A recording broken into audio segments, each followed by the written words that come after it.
मी तुम्हाला सावध करणारी अतिशय महत्त्वाची आणि मोठी बातमी, तुमच्या मुलांना सांभाळा, कारण कोरोना पुन्हा आलाय. होय, चीनमध्ये नव्या व्हायरसनं धुमाकूळ घातलाय आणि हा व्हायरस 6 ते 12 वर्षाच्या मुलांसाठी सर्वात घातक आहे. नेमका कसा आहे हा व्हायरस आणि त्यापासून तुमच्या मुलांची कशी काळजी घ्याल पहा. चीनमध्ये नव्या व्हायरसचं थैमान.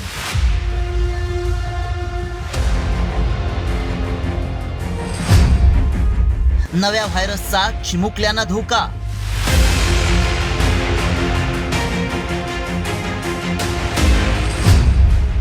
कोरोना पुन्हा आला, मुलांना सांभाळा.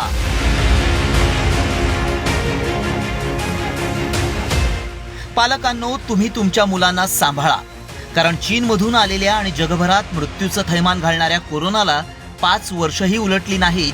तोच आता पुन्हा एकदा चीनमध्ये HMPV या नव्या व्हायरसनं धुमाकूळ घातलाय. या विषाणूचा सर्वाधिक धोका लहान मुलांना असल्याचं समोर आलंय. त्यामुळे भारत सरकार अलर्ट मोडवर आलंय. तर सरकारनं चीनमधील परिस्थितीवर बारीक लक्ष ठेवत असल्याचं स्पष्ट केलंय.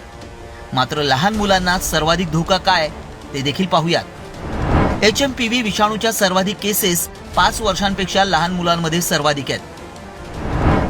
रोगप्रतिकारक शक्ती विकसित झाली नसल्यानं संसर्गाचा धोका जास्त आहे. HMPV हा विषाणू मुलांच्या फुफ्फुसात हवेद्वारे प्रवेश करतो. लहान मुलांच्या फुफ्फुसांना सहज संसर्ग होतो. मुलांना श्वास घेण्यास त्रास होतो. दमा किंवा ब्रॉन्कायटिस सारख्या आजार असलेल्या मुलांना याचा सर्वाधिक धोका आहे.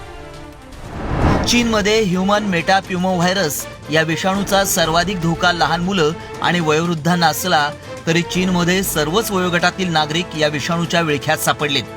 मात्र HMPV या विषाणूचा संसर्ग नेमका कसा होतो ते देखील पाहूयात. खोकला, शिंका किंवा संक्रमित लोकांच्या संपर्कात आल्यानं संसर्ग होतो. संक्रमित लोकांनी वापरलेल्या वस्तूंमुळे संसर्ग होतो. संसर्गाचा कालावधी 3 ते 5 दिवसांचा असतो. मात्र या भयंकर विषाणूपासून बचाव करण्यासाठी नेमकी काय काळजी घ्यायला हवी ते देखील पाहूया. मास्क घाला.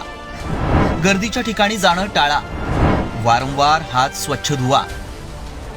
रुग्णांची परिस्थिती गंभीर होत असताना चीन मात्र कोरोनाप्रमाणेच या विषाणूची माहिती लपवतोय. त्यामुळे जगाचं आणखीनच टेन्शन वाढलंय. चीन हा भारताचा शेजारी असल्यामुळं हा व्हायरस भारताच्या उंबरठ्यावर कधीही धडकण्याची शक्यता आहे. त्यामुळे पालकांनी आपल्या मुलांची अधिक काळजी घेण्याची गरज आहे. ब्युरो रिपोर्ट, साम टीव्ही न्यूज.